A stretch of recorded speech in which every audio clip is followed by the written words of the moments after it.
Entonces empezamos el webinar del día de hoy. Bueno, yo me presento, yo soy Daniel Soto, jefe de estrategias de inversión de Forex.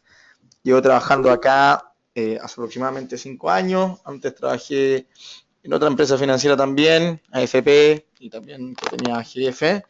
Llevamos en este tema de las carteras administradas ya un tiempo. Esta presentación se basa básicamente en explicar cómo funciona el tema de las carteras administradas, o sea, digamos, cuál es la parte, cuál es el objetivo, la propuesta para los clientes, cuáles son los aspectos operativos y obviamente darle un repaso al tema de los mercados hoy en día, es decir, qué estamos haciendo con las inversiones de los clientes en las carteras administradas. Estamos en momentos tremendamente importantes y muy, entre comillas, entretenidos, dependiendo de lo que cada uno pueda hacer entretenido. Estamos con el dólar ya llegando a niveles por sobre los 715 pesos. Estamos con el cobre llegando a niveles de $2 la libra, algo que no se veía desde el año 2009. Estamos viendo en general una caída muy fuerte de los países desarrollados, mientras que el Standard & Poor's y las bolsas desarrolladas están llegando a casi a niveles máximos históricos. Y todo esto finalmente, todo este análisis, todo esto que estamos viendo ahora, obviamente hay que plasmarlos en alguna estrategia de inversión y eso es un poco lo que quiero llegar en la mitad de este webinar y al final dar obviamente nuestros resultados, los resultados que hemos tenido hasta el día de hoy. Bueno, pero primero que nada, ver, digamos, el tema en sí de las carteras administradas. Bueno, primero que nada vamos a ver cómo funcionan las carteras. Quiero ver la parte, el aspecto operativo y como les decía anteriormente también todo lo que significa la propuesta hacia los clientes, o sea, qué es lo que ellos pueden esperar y obviamente qué es lo que no pueden esperar del tema de las carteras administradas.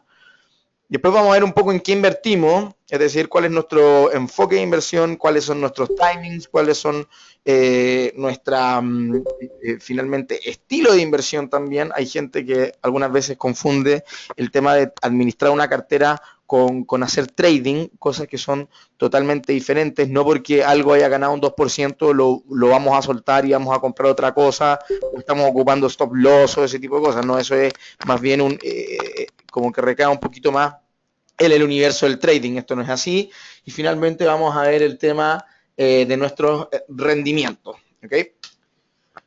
Bueno, primero que nada, a ver, esto es lo que nosotros pudimos ver un poco en el barrido que hicimos en términos de qué es lo que necesitan nuestros clientes o qué es lo que necesitan en general las personas que manejan algún grado de patrimonio importante dentro de la industria local.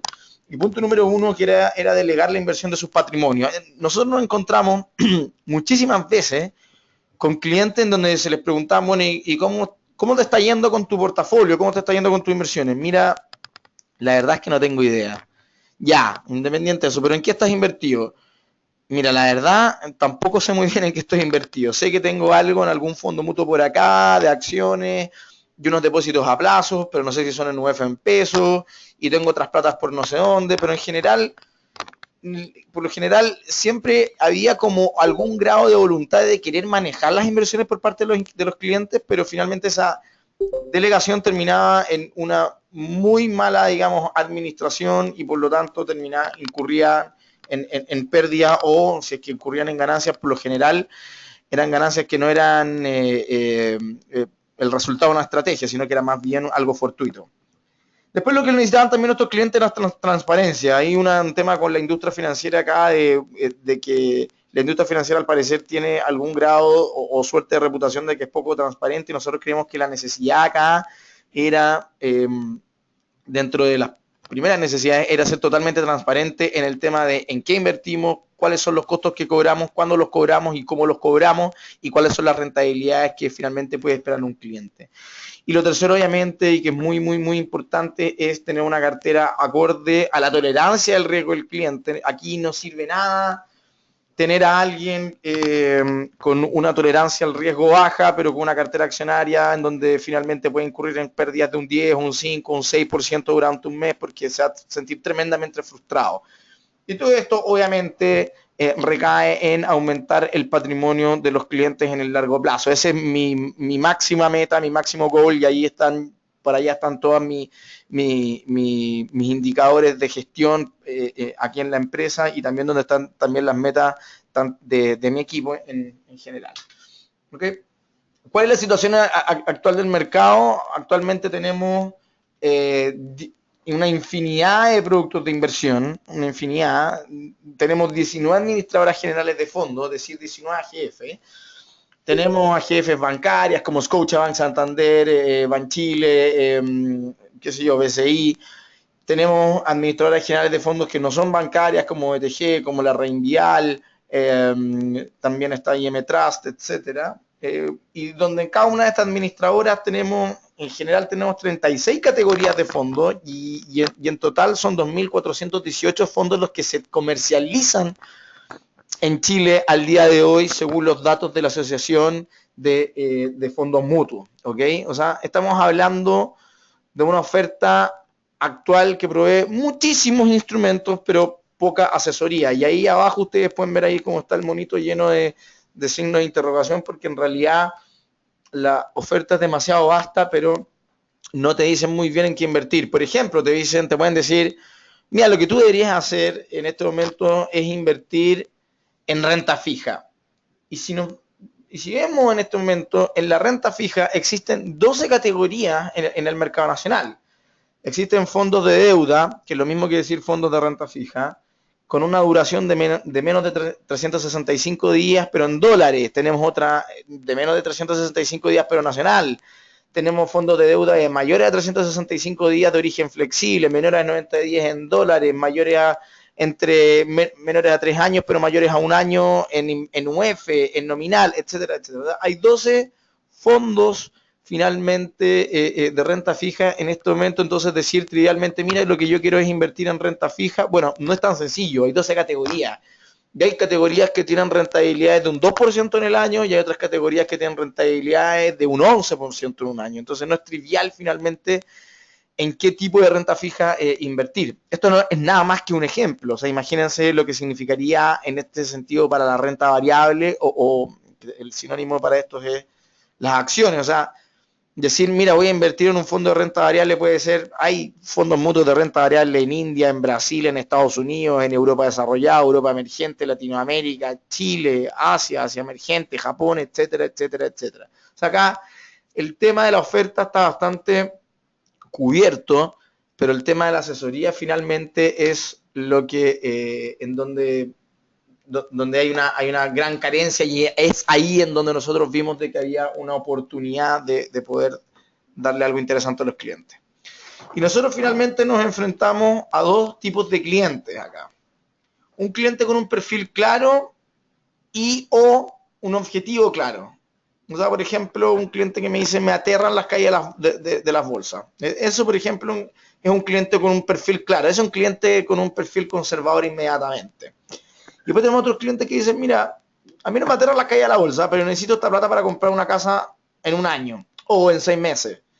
Finalmente, si bien el cliente no tiene un perfil conservador o no tiene un perfil derechamente, digamos, no, o sea, puede tolerar el riesgo, este cliente al final del día no podemos invertir su plata en renta variable o una cartera extremadamente riesgosa, porque dentro de 6 meses o un año, más que nada en 6 meses, podemos ver malas rentabilidades en la renta variable, porque la renta variable es volátil.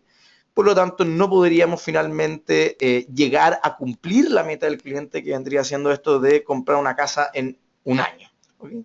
Y hay otra gente que llega no con un perfil claro, ni tampoco ni con un objetivo claro, sino que llega con algo muchísimo más claro, que es con el mandato en la cabeza claro. Mira, ¿sabes qué? Yo quiero invertir en una cartera que invierta en acciones de Estados Unidos.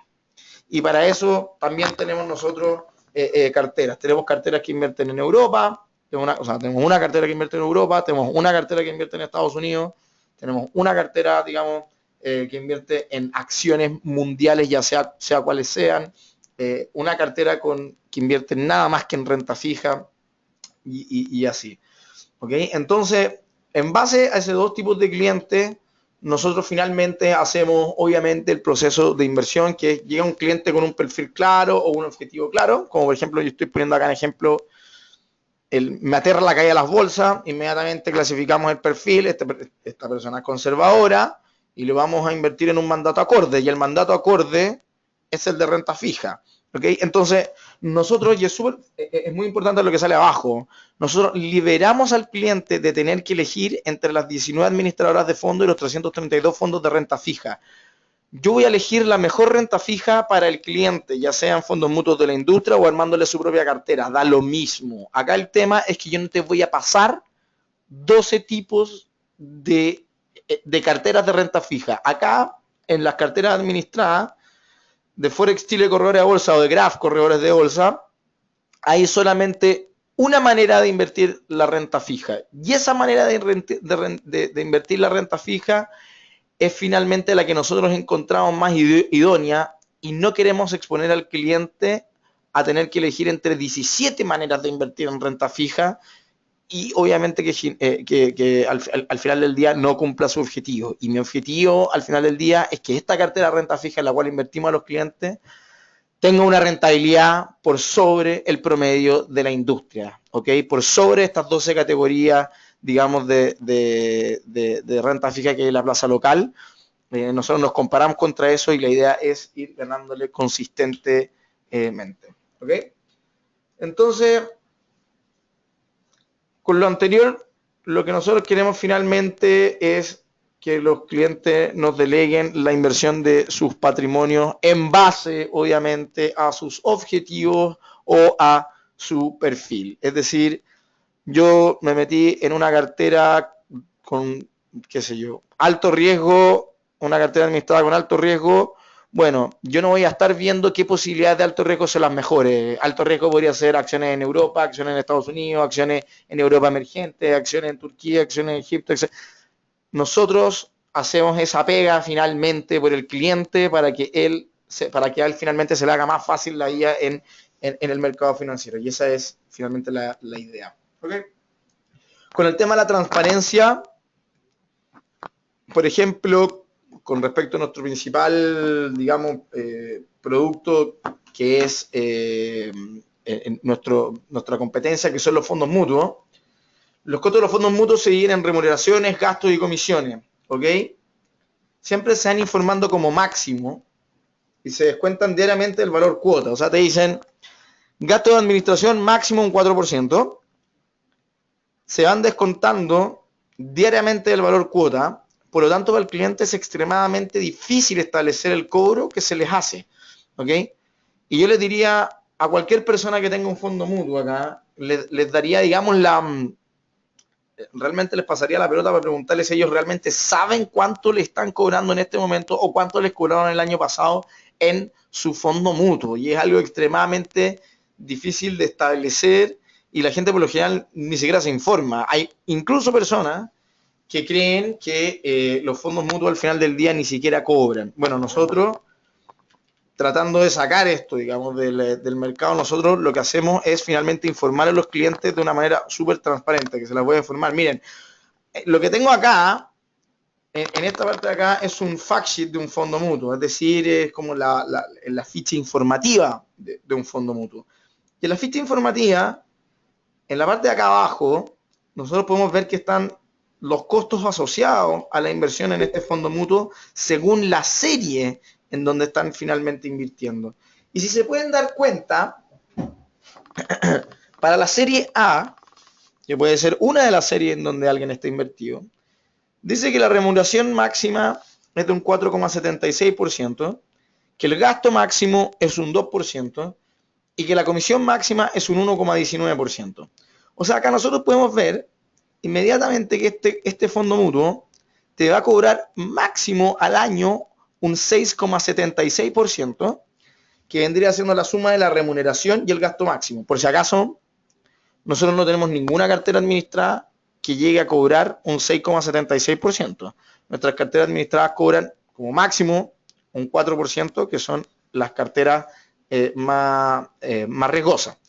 Y después de una comisión máxima acá de un 1,19%, y eso es si sacas tu plata del fondo mutuo en un cierto plazo establecido. Ahora, esto es la remuneración máxima y el gasto máximo de este fondo y la comisión máxima de este fondo, pero tú finalmente nunca vas a saber cuánto te cobraron, porque como te lo decía anteriormente, estos costos se van descontando del valor cuota, no tienen cómo saber.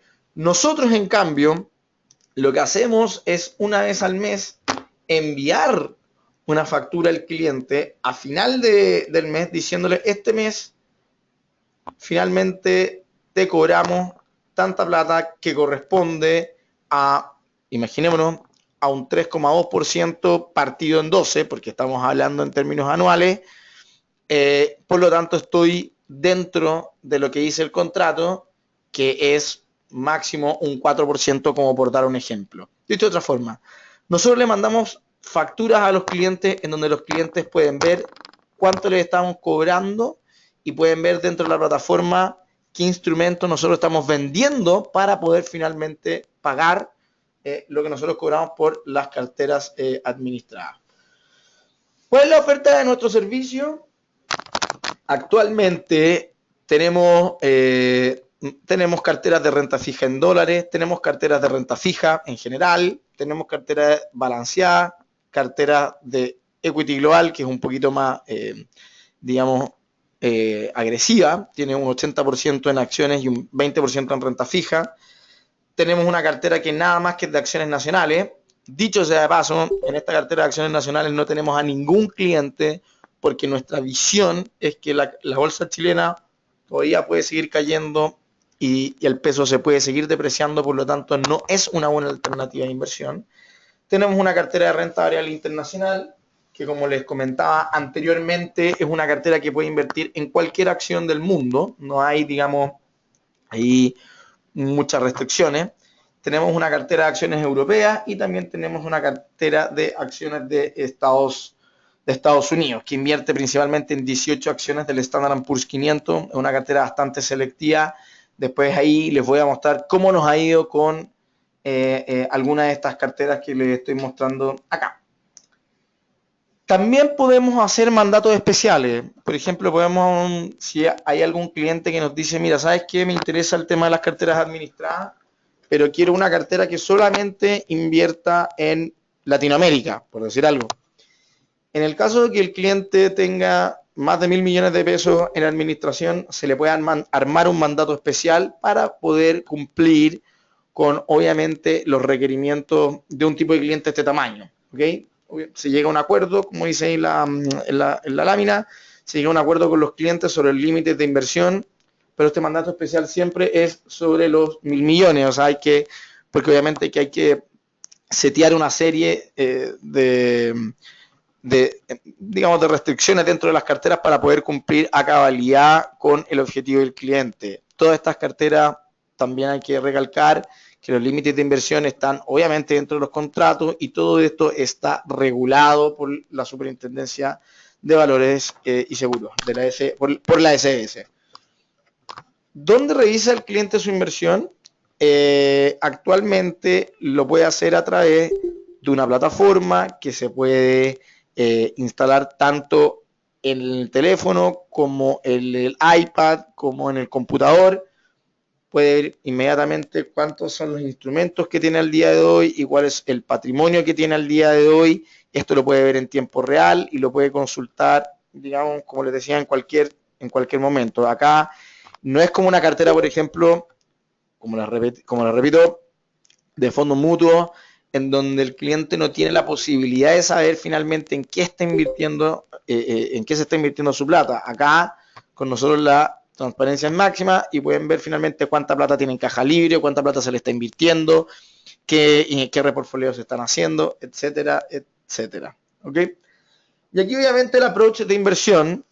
Esto es una lámina un poquito pasada, pero ustedes pueden darse cuenta, acá tenemos el dólar peso, ¿ok? Y el dólar peso desde el 14 de marzo del 2003 empezó una tendencia alcista, pero con los clásicos zigzag que tiene el mercado, como ustedes pueden ver acá, ¿ok? Estos zigzag, como pueden ver, son producto de digamos, más que nada, reacción de los traders y la reacción del mercado en el corto plazo. Es decir, obedecen mucho al tema del miedo y la avaricia, pero obviamente de corto plazo. Yo no estoy en ese juego, yo no estoy en el juego de comprar acá, vender acá, comprar acá, vender acá, porque finalmente eso vendría siendo hacer market timing y ese no es mi propósito con los clientes. Mi propósito con los clientes va con los fundamentales. Y los fundamentales me dicen que el cobre se va para abajo, no ahora obviamente, esto lo venimos digamos diciendo majaderamente, tanto en la prensa como en nuestros seminarios, como en las radios, etcétera, y como en nuestros informes. Nosotros vamos con esta tendencia. Esta es la tendencia que yo persigo con mis carteras administradas. Es ir con el dólar hacia arriba en el largo plazo, si es que los fundamentales me dan el argumento para hacer esto. Yo no estoy en el día a día comprando y vendiendo, sino que finalmente estoy apostando a los fundamentales en el largo plazo. ¿Y qué es lo que te dicen los fundamentales en el largo plazo? Es básicamente esto. Acá tenemos el crecimiento de China desde el año 1999 hasta el año 2015. Esta es una historia más o menos conocida. China durante el año 2010 llegó a crecer aproximadamente un 12% y después tuvimos una caída impresionante en el crecimiento de China al llegar al 7%, dice ahí, pero en realidad el último dato que tuvimos fue un 6,9% de crecimiento medido, digamos, el crecimiento en quarter over quarter, en trimestre sobre trimestre, perdón, en términos anualizados.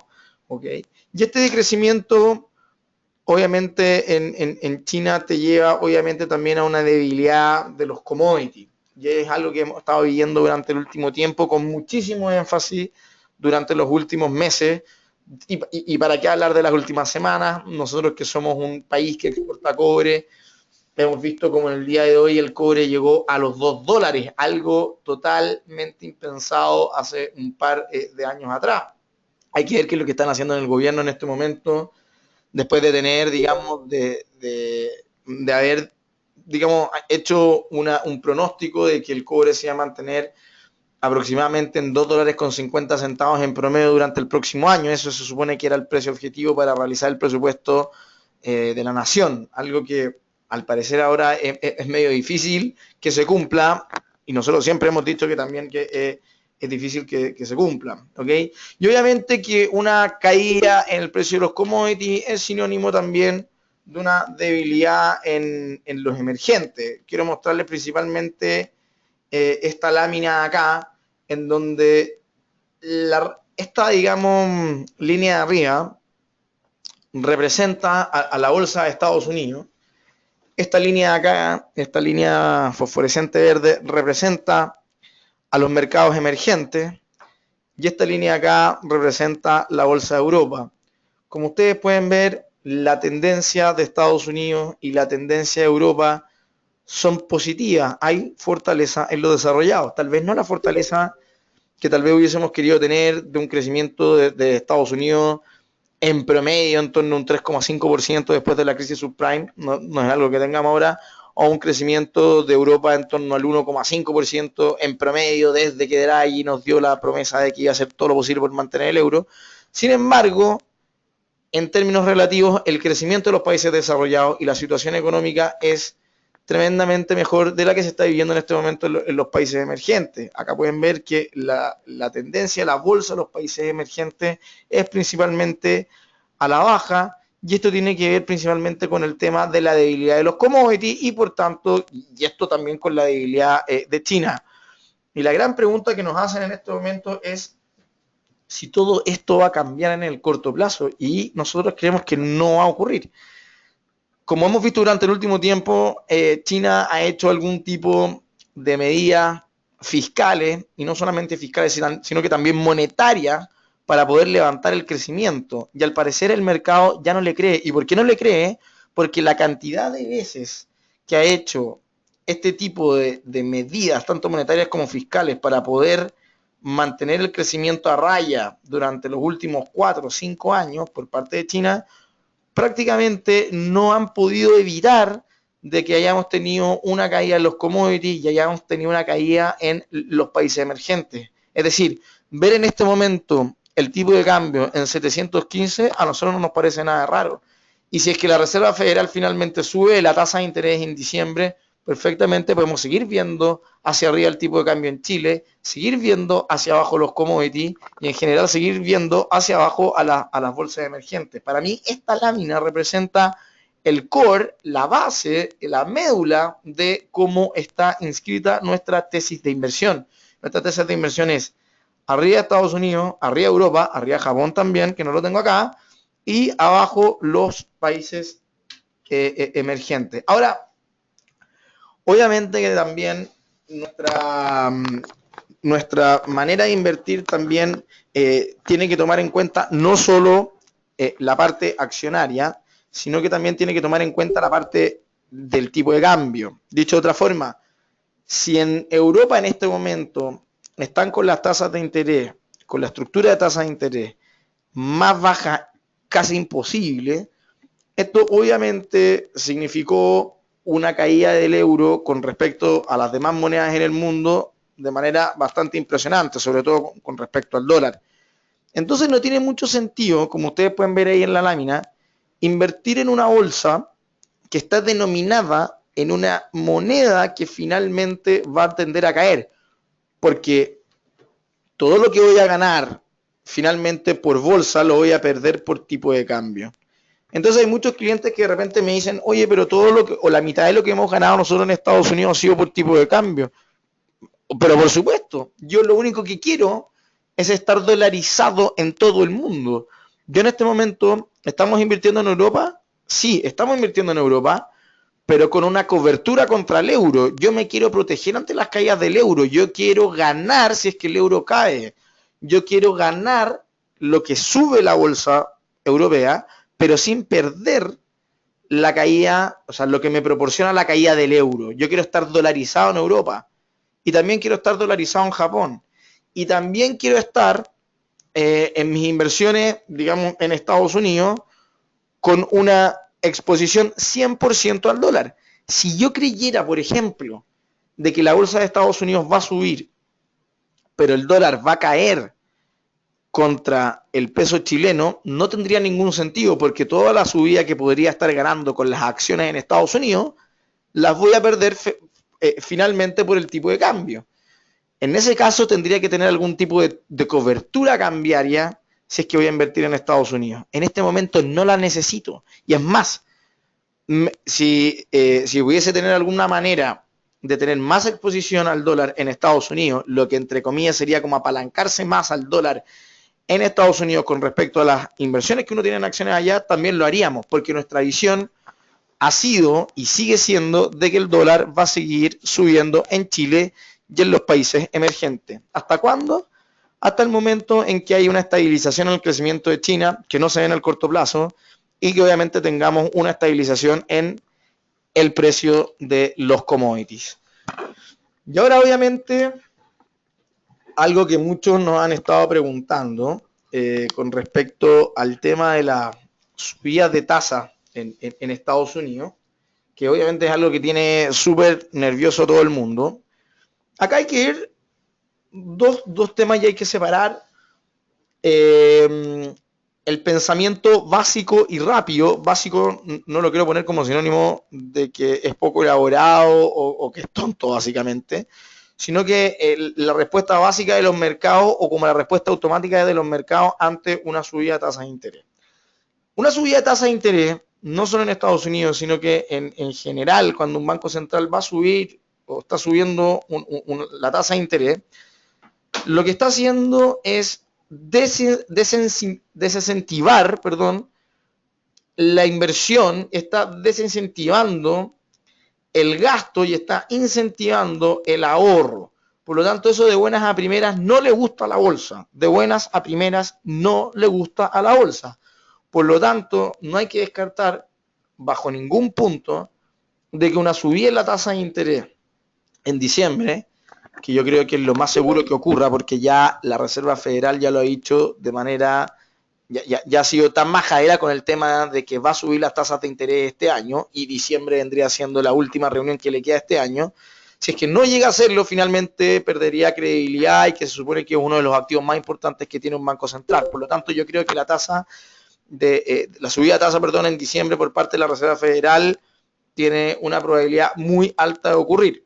De buenas a primeras, lo que debería ocurrir si es que hay una subida de tasas de interés, deberíamos tener subidas en el dólar y deberíamos tener, obviamente, en el corto plazo, caídas en las bolsas. Esto, les digo, son caídas de corto plazo, pero la historia nos ha mostrado que en el largo plazo, un proceso de subidas de la tasa de la Fed es algo positivo para la bolsa, no es algo negativo. Y acá se los voy a mostrar con esta diapositiva. Esta línea negra que vemos acá es el Standard & Poor's 500, ¿ok? Y esta línea roja que estamos viendo acá son las tasas de interés que la Fed fija como tasa rectora para la economía. Las partes que, ojalá que se puedan ver bien en sus computadores, pero las partes de acá que como que dejé en colores, esta parte de acá, esta parte de acá, esta parte de acá y esta parte de acá, son momentos en donde, como pueden ver, en la línea roja, la Fed ha comenzado procesos de aumentos de tasa de interés. Lo podemos ver acá desde el año 87 hasta el 88, lo podemos ver acá desde el año 1994 hasta finales del año 95, lo podemos ver acá desde el 99 al 2000 y acá desde el año 2004 hasta mediados del año 2006. Ahora, ¿qué es lo que ha pasado en la bolsa durante estos 4 últimos procesos de subida de la tasa de interés? Lo que podemos ver acá es que la bolsa termina teniendo rentabilidades positivas durante todo el proceso de subida de tasa de interés. Ocurrió del 2005 al 2006, ocurrió del 99 al 2000 y ocurrió también del 94 al año 1995 y del 87 al 88.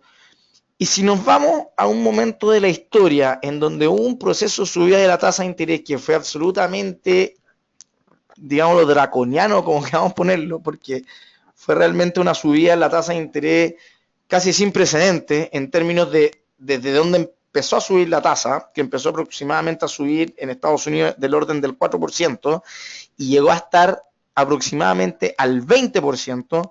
En todo este proceso de subida de alza de tasas que fue realmente impresionante, el Standard & Poor's 500 también obtuvo rentabilidades positivas, ¿okay? Es decir, incluso en este proceso de subida de tasas que fue tremendamente fuerte, el Standard & Poor's 500 subió finalmente y obtuvo rentabilidades. Y acá la gran pregunta es, ¿pero cómo?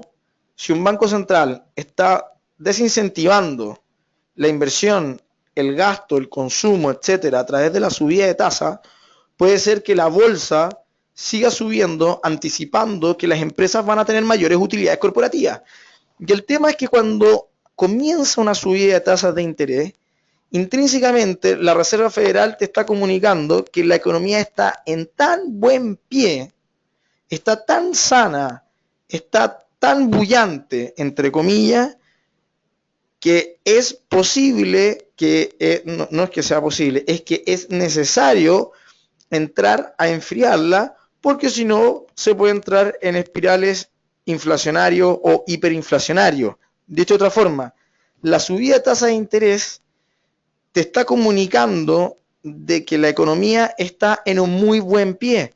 Por lo tanto, si la economía está en un muy buen pie, esto da obviamente estímulos para que la bolsa siga subiendo hasta el punto en donde las tasas de interés ya sean tan altas que finalmente terminen por enfriar o moderar o desacelerar la actividad económica, y es en ese punto en donde comienza un nuevo proceso de baja de tasa.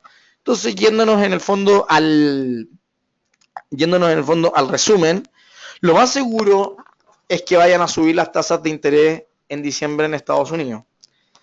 En el corto plazo, lo más seguro es que esta subida en las tasas de interés en Estados Unidos provoque caídas en la renta variable, pero estas caídas serán caídas de corto plazo.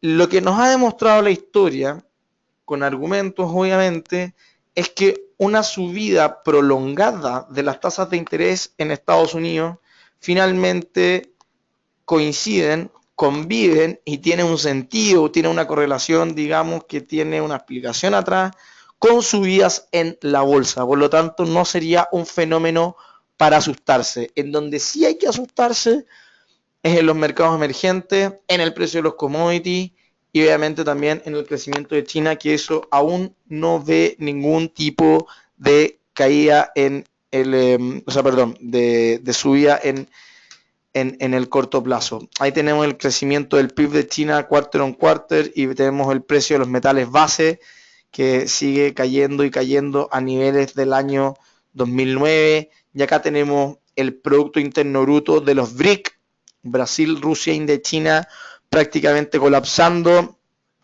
sobre todo el PIB de Rusia, que lo tenemos en menos 4,6%, y el PIB de Brasil, que lo tenemos en menos 2,6%, algo que realmente era impensable durante el año 2010 o justo después de la crisis subprime.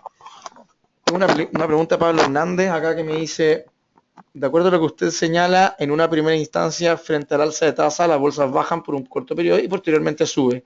¿Cuánto tiempo más o menos abarca ese corto periodo? Ese corto periodo durante las últimas 3 subidas de alza de tasas en Estados Unidos, es decir, si no me equivoco, durante el año 2004 y la última, el 96, cayó por aproximadamente 4 días de forma consecutiva. Ese es el corto periodo que finalmente cayó sin interrupción. Ojalá que con eso haya respondido la pregunta. Entonces, so what? ¿Qué es lo que hacemos? Acá hay que prepararse para un baño de sangre en los mercados emergentes, ¿ok? Aún no tenemos un evento LTC. Un evento LTC es un evento Long Term Capital. Esto fue un fondo en Estados Unidos que durante la segunda mitad de los años 90 tenía una cantidad muy fuerte de bonos de Asia emergente y finalmente cuando Asia emergente, específicamente Tailandia, cayó en default, este fondo lo tuvo que salir a salvar el gobierno de Estados Unidos porque tenía una cantidad de posiciones impresionante en este tipo de bonos. Después de que este bono finalmente, después de que este fondo, Long Term Capital, cayó en bancarrota prácticamente, vino lo que se llamó la crisis asiática con caída de aproximadamente casi un 30-40% en algunas bolsas en 2 meses.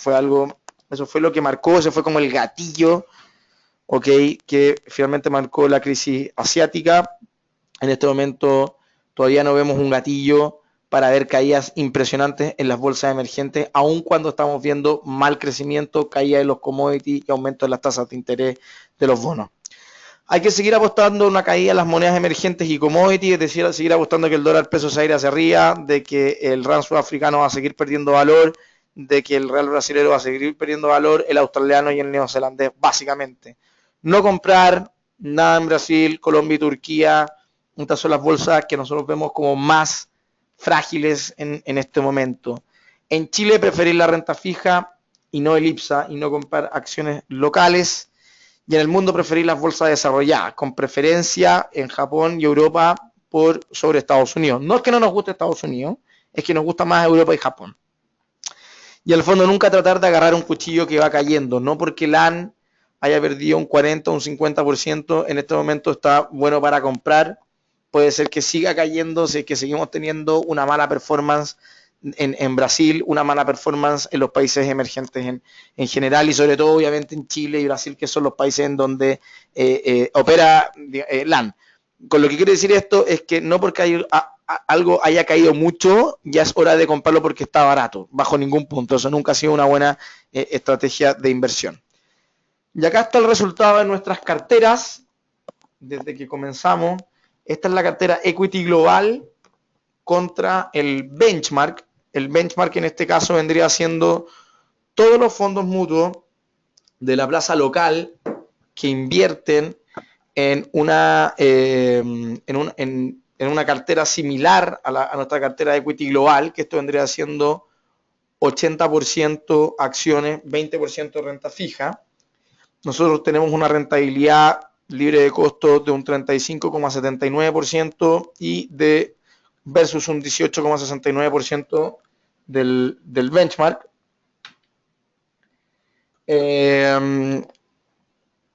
Jaime, al tiro te respondo tu pregunta.